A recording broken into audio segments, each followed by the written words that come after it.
आपका स्वतंत्र समय न्यूज़ में और मैं हूं ज्योति तिवारी। आज हम बहुत ही ऐसे ऐतिहासिक दिवस की बात करने वाले हैं। आज लगा है पूरे भारत में ब्लैकआउट। मॉक ड्रिल हुआ, फिर ब्लैकआउट हुआ। 2 चरणों में से बांटा गया। पहले लोगों को सिखाया गया कि कैसे आपातकालीन में अपनी सुरक्षा रखनी है, कैसे लोगों को ये सारी प्रोसेस बताई गई थी। और अब पूरा शहर अंधेरे में होगा, जिससे लोगों को ये सुरक्षित रखने की पूरी प्रोसेस बताई गई है। देखिए तिवारी, रुक जाइए आप। अभी सायरन बज गया है। सायरन की आवाज़ आप सुनाइए कि किस तरह से सायरन बज गया है। 7:30 हो चुके हैं और अब सायरन बज चुका है। पुलिस ने ये सायरन इसलिए बजाया है ताकि लोगों को ये पता चल सके कि अब उनको अपने घर, दुकान, ऑफिस सबकी लाइट बंद करना है। कैमरामैन दिखा रहे हैं कि सबकी ये लाइटें बंद हो गई है। पूरे शहर में चारों तरफ लाइटें बंद है। हर बिल्डिंग की, हमारे सामने सेंट्रल मॉल है, उस मॉल की भी लाइट बंद हो गई है। इधर हम देखते हैं तो ये राजधानी भवन आप दिखाइए इधर से, ये राजधानी भवन की भी लाइटें बंद हो चुकी है। जी सर, 54 साल बाद ये जो है पूरा किया गया है। 1971 में हुआ था, अब इसके बाद आज हुआ है। भारत पाकिस्तान की ये जो थोड़ा सा तनाव चल रहा है, कहा जाए पुलवामा में यदि लोग बेकसूर जो मारे नहीं जाते तो भारत इसका जवाब नहीं देता। पुलवामा में जो आतंकियों ने घटना की है उसके कारण जो है लोगों को ये जवाब देने के लिए करना पड़ा, क्योंकि आतंकियों की गतिविधियां अब लगातार बढ़ती जा रही है। और ऐसी स्थिति में ये हो रहा है कि जो आतंकी है उनके हौसले बढ़ते जा रहे थे। लेकिन कल भारत ने अचानक जिस तरीके से सिंदूर में जो आतंकी हमला किया है, मतलब कुल मिला के आतंकी हमले से मतलब ये है कि जो आतंकी जो ट्रेनिंग सेंटर थे वो ध्वस्त कर दिए हैं। और जिस तरीके से जो कार्रवाई की है, आज उसका देश ही नहीं पूरे कई देशों के विदेश मंत्री और राष्ट्रीय सुरक्षा सलाहकार समर्थन कर चुके हैं। पाकिस्तान कभी क्या बोलता है और कभी क्या कहता है, उस पर भरोसा नहीं किया जा सकता। सर, हिंदुस्तान में जो ब्लैकआउट हो रहा है, इसका सोशल मीडिया पर कितना इम्पैक्ट पड़ेगा? आज ये जो ब्लैकआउट हो रहा है, ये लोग इसको पूरा सोशल मीडिया पे ट्रेंड करेंगे। कई पूरे शहर में, इंदौर से हमारे पास खबरें आ रही है जिसपे ये पता चल रहा है कि लोग वीडियो बना रहे हैं अपने मोबाइल से और उसको फेसबुक पे लाइव भी कर रहे हैं। यूट्यूब, इंस्टाग्राम, सभी सोशल मीडिया पर लोग इसको एक सुरक्षा के बतौर बता रहे हैं। आमतौर पर जो भारत सरकार के लिए जो चुनौती सामने आती है, उस चुनौती का सामना करने के लिए हिंदुस्तान का हर नागरिक भी शामिल है, ये बताना बहुत ज़रूरी है। बिल्कुल, जैसे कि आपने बताया कि हिंदुस्तान का हर नागरिक शामिल है इसमें। यहाँ पर लोग अपनी जिम्मेदारी बहुत ही अच्छे से निभा रहे हैं, लेकिन कई जगह पे लोग इसको बहुत ही देखो आवाज़ नहीं आ रही। हाँ, इस पर लोग कहीं बहुत ही ज़्यादा इसको हल्के में ले रहे हैं अगर कहा जाए तो, क्योंकि कई जगह पे लाइट अभी भी चालू है। तो इनके लिए आप क्या कहेंगे? नहीं, जो कुछ लाइटें चालू है वो मुझे ये दिख रही है कि आवाज़ आ रही है उसमें। देखिए ज़रा चेक करिए, जो लाइटें कुछ चालू है वो चढ़ाव जो रास्ते हैं बिल्डिंगों के जाने के, उसकी लाइटें चालू है। लेकिन मैं जो देख रहा हूँ कि चारों तरफ लाइटें बंद है। पूरा हाईकोर्ट से लेके स्ट्रीट लाइट तक बंद हो गई है। कुछ जो गिनी चुनी लाइटें दिख रही है वो सिर्फ इसलिए है कि जो चढ़ाव चढ़ने के हैं उस पर छोटी लाइटें जल रही है। लेकिन कैमरामैन दिखाएंगे कि सामने सारी मल्टी स्टोरीज़ की जो है रीगल चौराहे पर अभी हम हैं, और रीगल चौराहे पर सारा आप देखिए चारों तरफ अंधेरा छाया हुआ है। ये और जिस तरीके से लोग इस पूरे मामले में तहे दिल से साथ में हैं, सेना की हौसला अफजाई के लिए और एक ऐसी तैयारी के लिए कि यदि दुश्मन देश कोई घटना करता है, जवाबी हमला देता है, तो हम उसका जवाब देने के लिए तैयार हैं।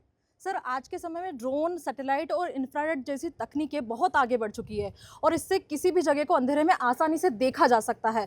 तो इससे ब्लैकआउट से क्या गारंटी कि आम आदमी की सुरक्षा की जा सकती है? ऐसा नहीं है, ड्रोन के जरिए देखा जा सकता है, पता लगाया जा सकता है, लेकिन दुश्मन देश को यही पता नहीं चलना चाहिए कि कहाँ पर कौन से ठिकाने हैं। ठिकाने पता करने के लिए दुश्मन देश जो होता है वो ये पता करता है कि कहाँ पर हमला करने से ज़्यादा लोग मारे जाएंगे।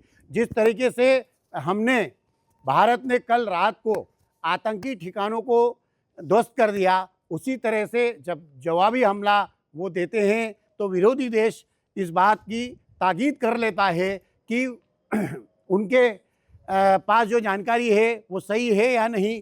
जिस तरीके से वो पता करते हैं वो ड्रोन वाला तरीका है, लेकिन हिंदुस्तान के शहरों तक वो नहीं पहुंच पाएंगे। उनके जो फ्लाइंग एरिया है उसको भी प्रतिबंधित कर दिया गया है और हमारे कई एयरपोर्ट्स भी हमने बंद किए हैं ताकि सुरक्षा के चाक चौबंद किए जा सके। राजस्थान में सर्वाधिक सुरक्षा का इंतजाम किया गया है जो पाकिस्तान बॉर्डर से लगे हुए हैं। जी, ये जो ब्लैकआउट का इतिहास है बहुत ज़्यादा ही पुराना रहा है। ब्रिटेन में ये हुआ था पहले 1939 में। अब आज यहाँ पे ये लगातार 54 साल बाद किया गया है, तो इसका इतिहास बहुत ज़्यादा पुराना रहा है। युद्ध को देखते हुए किया जाता है, लोगों की सुरक्षा के लिए किया जाता है। ये वाकई अच्छी बात तो नहीं है, लेकिन विकट परिस्थिति में किसी भी देश को ये करने के लिए करना पड़ता है कि वो जो है क्या करे।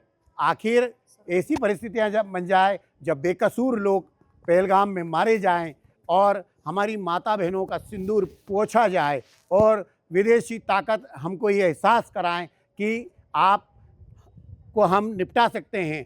और आतंकवाद को लेकर तो भारत शुरू से ये कहता रहा है कि पूरे विश्व को इस पर एक साथ हो जाना चाहिए, क्योंकि आतंकवाद की समस्या बहुत बड़ी है।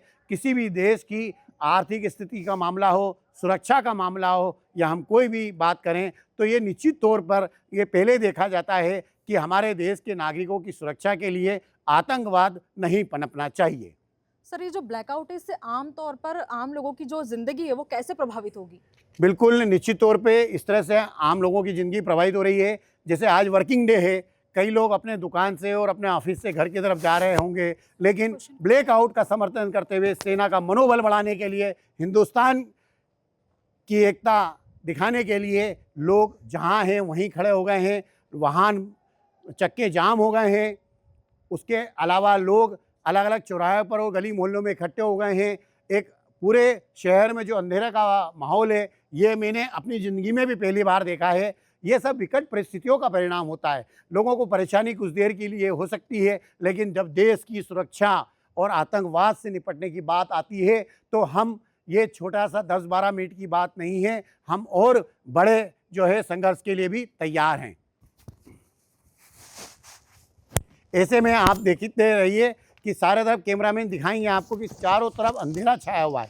सारी बिल्डिंग, सेंट्रल मॉल से लेकर सभी बिल्डिंगों की जितनी रिगल चौराहे के आसपास मल्टी स्टोरीज दिख रही है, वहाँ सब दूर लाइट बंद हो चुकी है। जी बिल्कुल सर, सही आप बता रहे हैं कि जिस तरीके से सभी जगह पे ब्लैकआउट हो रहा है, तो हमें भी ब्लैकआउट के नियमों का पालन करना होगा। हमें भी लाइट ऑफ करनी होगी, क्योंकि हर तरफ ब्लैकआउट है। सरकार के नियमों का पालन किया जा रहा है, तो हमें भी ये करना चाहिए। तो इस पर मैं कैमरामैन से बोलूँगी कि आप लाइट को बंद कर दीजिए अभी, और हम लाइव करते रहेंगे। जिस तरीके से पूरा 12 मिनट का लाइव यहाँ पे किया जा रहा है, 12 मिनट यहाँ पे हम दिखाएंगे लोगों का क्या प्रतिक्रिया सामने आ रही है। तो सर आप बताएं कि अभी लोगों के मन में किस किस तरह की भावनाएं आ सकती हैं? लोगों के मन में सबसे बड़ी बात तो ये आएगी कि जो आतंकवाद है उसको लेकर लोग बात करेंगे कि ये आतंकवाद जो पूरे देश में तेज़ी से बढ़ता जा रहा है, विदेशी ताकत उसको समर्थन दे रही है, आर्थिक रूप से उनको ताकत पहुँचा रही है। आवाज़ देखिए, आप कुछ आवाज़ें आ रही है, रिगल चौराहे के आसपास लोग हुजूम बनाकर आ रहे हैं, भारत माता की जयकारे के नारे लगा रहे हैं, हिंदुस्तान जिंदाबाद के नारे लगा रहे हैं। और ये युवा और ये जो भीड़ है ये बता रही है कि वो सेना की ताकत बढ़ाने के लिए, उनका हौसला बढ़ाने के लिए कुछ भी करने को तैयार है। हिंदुस्तानी नागरिक 125 करोड़ जनता यदि ज़रूरत पड़ेगी तो पाकिस्तान की सीमा पर भी जाकर डटकर मुकाबला कर सकती है। इस बात का ये द्योतक है कि लोगों में किस तरह से भारत के लिए और भारत की सेना के लिए और हमारे देश के लिए हम कितने एकजुट हैं। सर, जैसा कि मैं देख पा रही हूँ, आप आसपास देखिए कि पूरी तरह से ब्लैकआउट नहीं हुआ है। कहीं जगह पे लाइटें अभी भी ऑन है, तो इस पर आप क्या कहना चाहेंगे? मैंने पहले भी आपको बताया है कि जो लाइटें कुछ चालू हैं, वो लाइट जो दफ्तर बंद हो जाते हैं उनमें कुछ 0 वाट के बल्ब हैं वो जल रहे हैं। चूँकि घना अंधेरा है वो उसके कारण वहाँ की लाइट आपको अचानक दिखती है। लेकिन जिस तरीके से लोगों ने इसका समर्थन किया है, मैं ये मानता हूँ, क्योंकि आज कलेक्टर आशीष सिंह ने इंदौर के ये कहा था कि हम किसी को ज़बरदस्ती नहीं करेंगी। ये स्वेच्छा का मामला है, ये भारत के नागरिकों की अस्मिता का मामला है, यह भारत के लोगों की एकता का मामला है। यदि इस मामले में लोग समर्थन करेंगे तो बात कुछ और बनेगी। जी बिल्कुल, लोगों का समर्थन भी दिखाई दे रहा है। आप भी सुन सकते हैं कि किस तरीके से लोग भारत माता की जय को लेकर उद्घोष कर रहे हैं, नारे लगा रहे हैं। लोगों की प्रतिक्रियाएं भी सामने आ रही हैं। पूरा समर्थन, पूरे देश का समर्थन मिल रहा है। निश्चित तौर पे देखिए, जब हम लाइव कर रहे हैं और हमने कैमरे की लाइट बंद कर दी है, इस बात से ये एहसास होता है कि हिंदुस्तान की जनता हर मोर्चे पर, हर तरीके से उनके साथ है। क्योंकि ये जो मॉक ड्रिल और ब्लैकआउट हुआ है, ये सिर्फ और सिर्फ एक समर्थन के लिए हुआ है, एक ट्रायल के लिए हुआ है, डर को ख़त्म करने के लिए हुआ है। चारों तरफ से रिगल चौराहे पर, राजवाड़ा पर, छावनी में, पलासिया चौराहे पर, परदेसीपुरा, पाटनीपुरा, मालगंज चौराहा, कई इलाकों में भारत माता की जयकारे के नारे गूंज रहे हैं। और ये हिंदुस्तानी पाकिस्तान को आवाज़ देके ललकार रहे हैं और कह रहे हैं कि पाकिस्तान होश में रहना, यदि छेड़ोगे तो हम भी छोड़ेंगे नहीं। ये बहुत बड़ी बात है।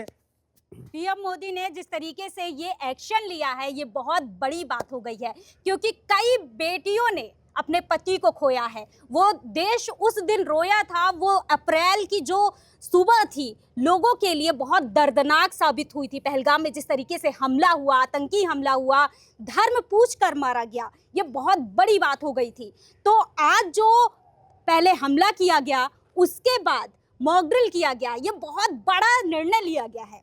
बिल्कुल आप सही कह रही हैं कि पहलगाम में एक नए कुछ दंपति जो कुछ दिन पहले जिनकी शादी हुई थी, उसके पति को मारा गया और उसको ये कहा गया कि जा नरेंद्र मोदी को ये बता देना कि वो जो है हमने मारा है, धर्म पूछ के मारा है और हमने क्या किया है। ये सारी चीज़ जो है स्पष्ट रूप से कही। जब धर्म पूछकर मारा गया तो उससे बड़ी शर्मनाक बात नहीं हो सकती है। और आतंकियों ने जो निर्ममता की है, उसकी जितनी निंदा की जाए उतनी कम है। देखिए, सायरन फिर बज चुका है। मुझे लगता है कि समय खत्म हो चुका है। वापस से लाइट आने का टाइम हो गया है। शायद जो वाहनों के चक्के जाम हो गए थे, वो वाहन वापस से मेरे हिसाब से अब शुरू हो गए हैं निकलना। और हम देख रहे हैं रिगल चौराहे पर भी अब वाहन निकलना शुरू हो गए हैं। वाकई एक बहुत बड़ी शक्ति और ताकत हिंदुस्तान की जनता ने दिखाई है। इंदौर के लोगों ने भारत माता की जय के पुकारे लगाकर ये पाकिस्तान तक आवाज़ पहुंचाई है कि हम हर लड़ाई के लिए तैयार हैं। पाकिस्तान सुधर जाए, यदि मौका आया तो पाकिस्तान में घुसकर भारत की जनता मार भी सकती है। आप देख सकते हैं कि यहाँ पे पूरी लाइटें अब धीरे धीरे चालू हो रही हैं और सारी ट्रैफिक व्यवस्था जो रोकी गई थी वो भी शुरू कर दी गई है। तो अब जिस तरीके से, जिस विजन से पीएम ने ये सारी चीज़ें की थी, पूरा देश एकजुट है। आज पूरे देश में एकता दिखाई दे रही है। यहाँ पर कोई धर्म नहीं है, कोई जाति नहीं है, सिर्फ और सिर्फ एकता है। तो ऐसे ही खबरों के लिए बने रहिए हमारे साथ और देखते रहिएगा स्वतंत्र समय न्यूज़। धन्यवाद।